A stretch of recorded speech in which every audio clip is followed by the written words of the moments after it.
Let's talk about the Ravens more. Let's just hop straight into our actual preview.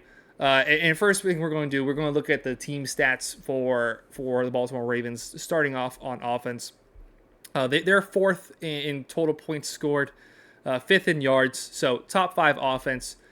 They do most of their work on the ground game. As Lamar Jackson, like I said, if you look at it just based off of Lamar's stats, it doesn't quite fully paint the picture of what Lamar Jackson has done so far this season, what this Ravens offense does. But they run the ball the most amount in anybody in the league. They get the most rushing yards anybody in the league. Most of their touchdowns come from on the ground. They're second in rushing touchdowns, whereas they're 17th in passing touchdowns. They're 6th in total touchdowns. They get to the red zone a lot. They get to the red zone actually more than anybody in the league. That used to be us at one point, and they've since taken that crown from us.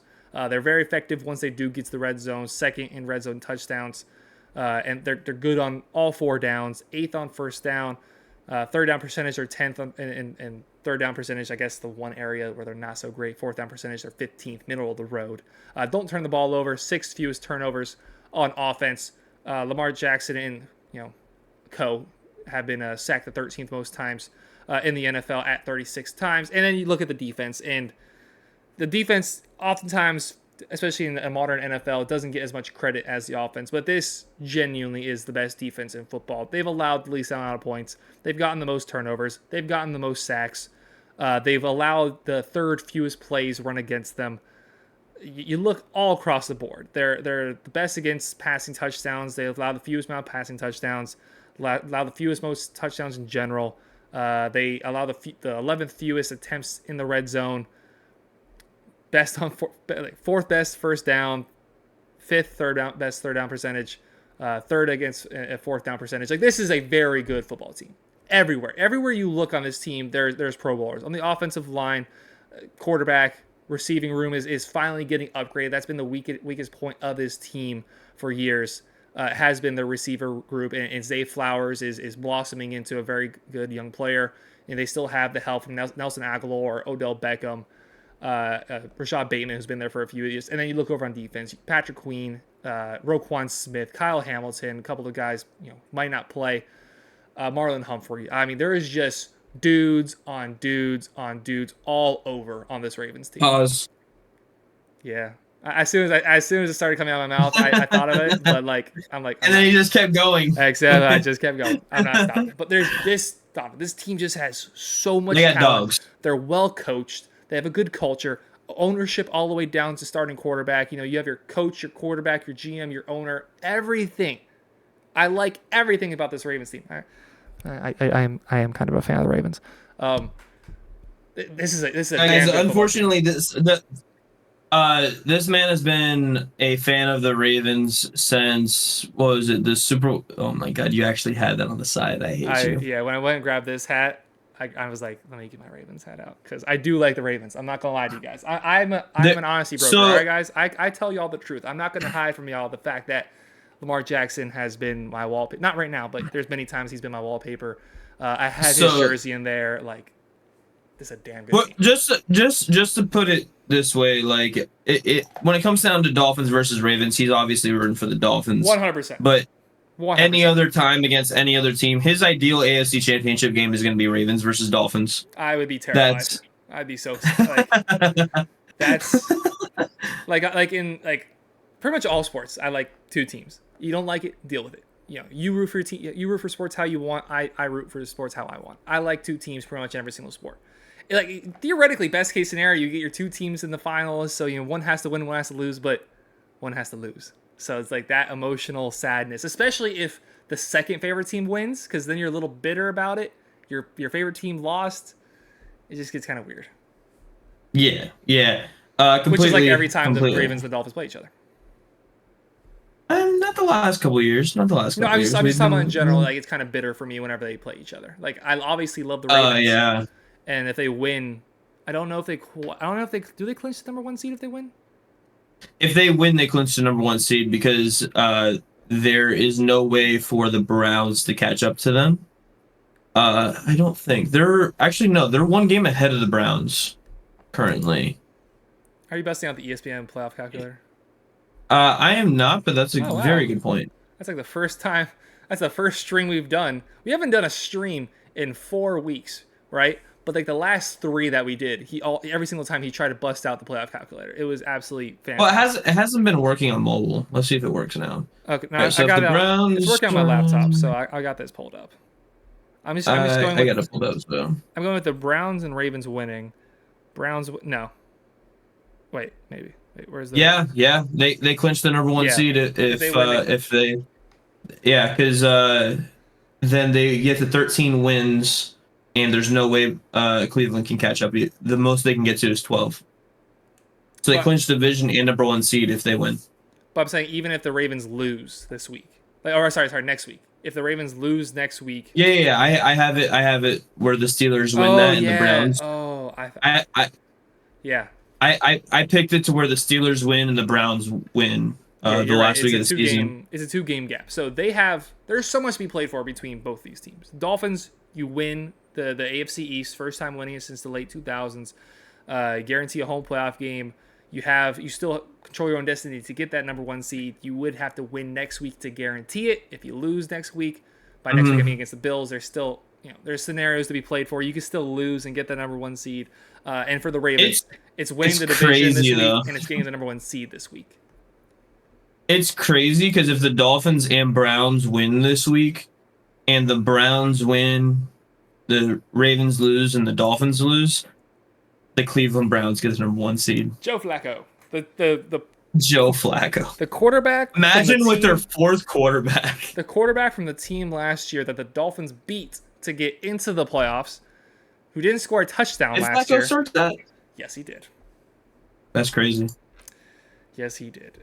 This is the best team we're playing all year. This is the best team in the NFL. They want to run the ball first. Like we mentioned, they've run the ball more than any team in the league. They have more rushing yards than any team in the league. They have lost their arguable 2 best running backs or 2 of their best running backs. Obviously, way back yonder, the day before Aaron Rodgers tore his Achilles, J.K. Dobbins tore his, and then Keaton Mitchell's leg exploded 2 weeks ago. So that was sad to see. And he was a massive loss to this Ravens team. Obviously, they didn't feel it last week against the 49ers. But his explosiveness, the ability to catch out of the backfield, is something that you're not getting from Gus Edwards. You're getting a little bit from Hill. But with Gus Edwards, you're just getting a guy who's going to run in a straight line and try to run you over. Like he's not quite as good as Derrick Henry, but in that same mold where he just wants to be stronger than you. He's taller than most running backs. He just wants to run through the offensive line. He's great in the red zone. He's got 12 rushing touchdowns this year. And then Justice Hill is more of the out of the backfield. Now that Keaton Mitchell's down, he's more out of the backfield, makes some catches, a little bit undersized, quicker. And then Lamar Jackson's the leading rusher out of all of them. You have a quarterback dual threat. You got to keep your eyes on him. He's gotten significantly better throwing the ball, and it makes sense since you now have significantly better wide receivers around him. I mean, you struggle to look at this team and find a glaring weakness. Is there any that come to mind for you? There's not really a glaring witness. However, I also want to point out with their running backs that they're really good at chip blocking. Like on blitzes, being able to stand in there and block for Lamar, they're really good at that. So the Dolphins have to be aware of that as well whenever they do choose to blitz. We could go in one of 2 directions. We could be like with Brian Flores era and just zero blitz them how many times? Every play. I think it was like 40 something plays that we zero blitzed. That was absolutely insane. And then there's also the other side of it where we gave a lot of cushion with last year with Josh Boyer and just got lit up. They only punted twice in that game. The entire game they punted twice. Yeah. We were talking about earlier with Lamar Jackson. I think the best way to attack Lamar in this offense is throw a lot of different looks. Now, you have to always keep an eye on the backfield, whether that's while you're playing man, have a spy, or playing zone, and you just have everybody watching the quarterback basically at all times. But the ability to play different coverages, which this defense can do. You can throw different looks. You can blitz a safety. You can blitz up the middle of the linebackers. You can rush 4 guys and still get pressure on the quarterback. You can play man. You can play zone. You can play a man blitz, a zone blitz. There's so many different options that this team can play. You can attack from within, like we were talking earlier. Zach Zeeler, 8.5 sacks. Christian Wilkins with 8 sacks. You can rely on the outside. Bradley Chubb now with 11 sacks. Andrew Van Ginkel's had himself a great year. There's so many different pieces on this defense that can do very different things very well. You have 2 lockdown corners on the outside. They prefer to play man if they had it their way, but both can play zone. Both can play on an island. They can play just stick to your man, or they can both play in zone. The weakness maybe is in that slot corner. Cater Kahu has gotten exposed sometimes this year, earlier playing Stephon Diggs. And whenever he was lined up last week against CD Lamb was a bit of a struggle. But there's so many looks that this defense can operate with, and we have to use every one of those looks at our disposal to beat the Ravens. Will Fangio use zero blitz, or will he probably go with what he usually does? Yeah. I do anticipate maybe a zero blitz in there every once in a while, but their receiving core is not like 2 years ago. 2 years ago they had Bateman and who else? Aguilar, maybe. Their 2 best receivers were like maybe the 60th and 70th best receivers in the entire football league. They had they had guys on their team that are no longer in the NFL playing wide receiver. Yeah, that's also correct, and they also have guys on their team that used to be their number 1, now it's their number 3. So, zero blitzing on that and just trusting. We had Byron playing back then too. That was the season that Byron was healthy. So we had Byron and Xavier Howard in their primes locking down just garbage wide receivers. Yeah. Now, I mean, given we have, Xavier Howard and Jalen Ramsey, and I trust those guys on islands with anybody, Bateman burned Xavier Howard pretty badly for a 75-yard touchdown last year. He doesn't have the speed that he used to have, Xavier Howard, that is. So I can't really say let's not have a safety over the top every single time, but I do anticipate at least 1 or 2 zero blitzes.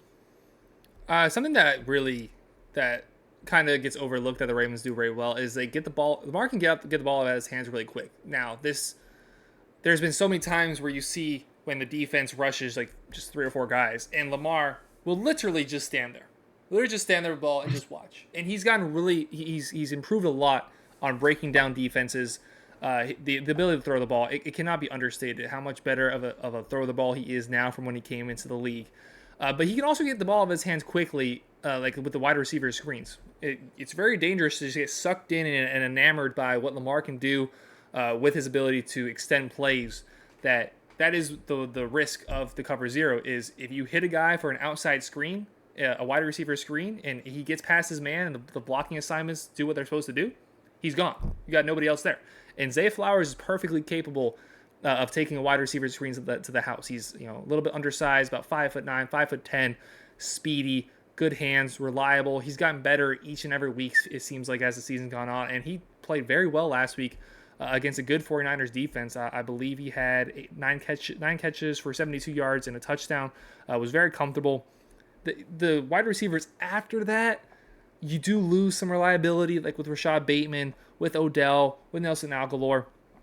Not having Mark Andrews is a massive loss to this team, but Isaiah Likely has stepped up well. He's a little more agile than Mark Andrews is. He's a little quicker, not as reliable, but you don't have a massive drop-off. He's certainly better than any tight end the Miami Dolphins have. You look at Dermot Smythe, you look at Julian Hill, the rest of the guys. He's certainly better than what we got going on there. What is the number one thing that comes to mind for you when you say we have to do this in order to win on Sunday? We have to make red zone plays. Both sides of the ball, but mainly on offense. I talked to you a couple times about this. I feel like we struggle more often than not in the red zone, and now you pulled up the statistics, and at the time I think we were like 71 or 72%, which is ridiculous on the season for red zone conversion rate. However, still very good. 5 field goals it's still very good, but 5 field goals against the Cowboys, we didn't But if you look at all our losses, the Titans game, we couldn't punch it in. The Eagles game, couldn't punch it in. Chiefs game, couldn't punch it in. We didn't move the ball at all against the Bills. But like we were able to move the ball in almost every loss besides the Bills and the Cowboys game, but couldn't punch it in. And with the Ravens being the best defense in the NFL at, letting up touchdowns, letting up passing touchdowns at that, we need to be able to convert in the red zone or hit our big plays. And all of our guys, so we need to make sure that we're able to convert in the red zone. And that kind of goes for both sides. The defense, like I said, offense more than defense, but the defense has been really good this year. But also, you need to be aware of Lamar's scrambling ability, being able to just use his legs to score a touchdown if need be. That's going to be an area like, yeah, you're a little bit more. They have less area to work, but it's also, if Lamar needs, probably get that with his legs almost every time. So to me, a massive key would be to the secondary guys. Now, when I say secondary guys, I'm not talking corners and safeties. I'm talking about the lesser known guys on this team. Some more casual fans, maybe not recognize them or know them by name. It feels like every single week we've had one particular guy who is not, he's not Tyreek, he's not Jalen Ramsey. You've had Andrew Van Ginkel. You had last week Jason Sanders. You had earlier in the season Devon Achane. Last year times River Craycraft. There's always been that guy that has stepped up. And even if there's not a one particular player that steps up on Sunday, we need the entire 53-man roster that if you're called upon to play your role well. Because we took a look at that injury report earlier. I mean, there's a chance that you're missing, some of the guys that didn't practice. You're looking at Devon Achane, Teron Armstead, Tyreek Hill, Robert Hunt, Raheem Mostert, Jalen Waddle, like that whole list. We're still waiting for Javon Holland to come back. Xavier Howard's on that list. Like, there's incredible players on that injury list. Some of our best players are on that injury list, and some, may not play. There's a chance Raheem Mostert missed. We argued about it earlier, but, at the very least, likelihood is Jalen Waddle doesn't play one way or another. You're going to have to look at the Cedric Wilson. You're going to have to look at the Jeff Wilson. On defense, Deshaun Elliott, are you going to make another key play like you did on that goal line stop last week and on that first play of the game?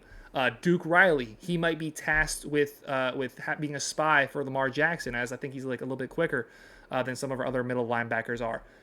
Who is going to be that guy to step up? If it's not one in particular, all of them need to elevate their game as, again, this is the best team in the league. Both sides of the ball, so many things that they can hurt you with, so much talent, so much Pro Bowlers, potential Hall of Famers all over this team. We've done enough yapping. We've talked a lot about the Ravens. We're an hour 10 into this stream right now. Donovan, how is the game going to go on Sunday? Man. All right. So this is how the game's going to go. It's going to be just a hell fest of a back and forth in the first half, just punching each other in the mouth with just touchdowns after touchdowns. And it's going to be tied 28-28 at the half. However, this game is going to finish 34-31 Miami. I do not think it's going to be a slugfest on offense. I think it's going to be very comparable to last week's game against the Dallas Cowboys. I think both teams, you're going to see the talent. Tyreek Hill maybe gets hit with a long touchdown over the top. He had 2 of those last year in the second half. I think 2 specifically in the fourth quarter, and including the one to tie the game. You're going to see those. You're going to see a big play or 2, but I think it's going to be ugly. I can see Lamar Jackson finishing like around 220 yards in the air, call it 60 yards on the ground. I can see Tua, 260 yards in the air, a touchdown or 2. I can see us easily rushing under 100 yards total with Raheem Mostert being hurt, with Devon Achane being hurt. Jeff Wilson has never been asked to be the number 1 running back this year. And last week he was that number 1 running back on that game-winning drive, and he did a good job.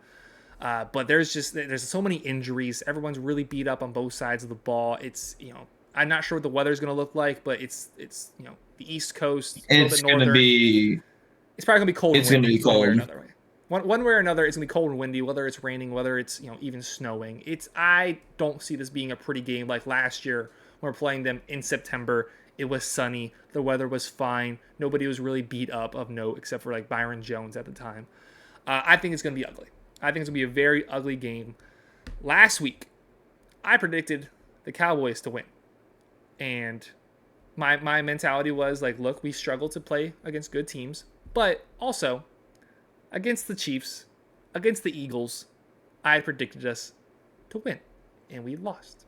The Bills, I predicted us to win, and we lost.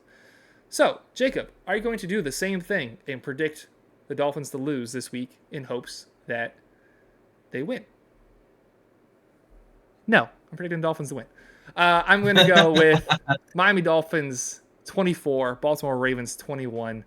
I think it's going to be ugly. I think it's going to be ugly all game long. I think the teams are going to struggle in multiple ways, struggle to move the ball. I'm talking turnovers, interceptions, injuries.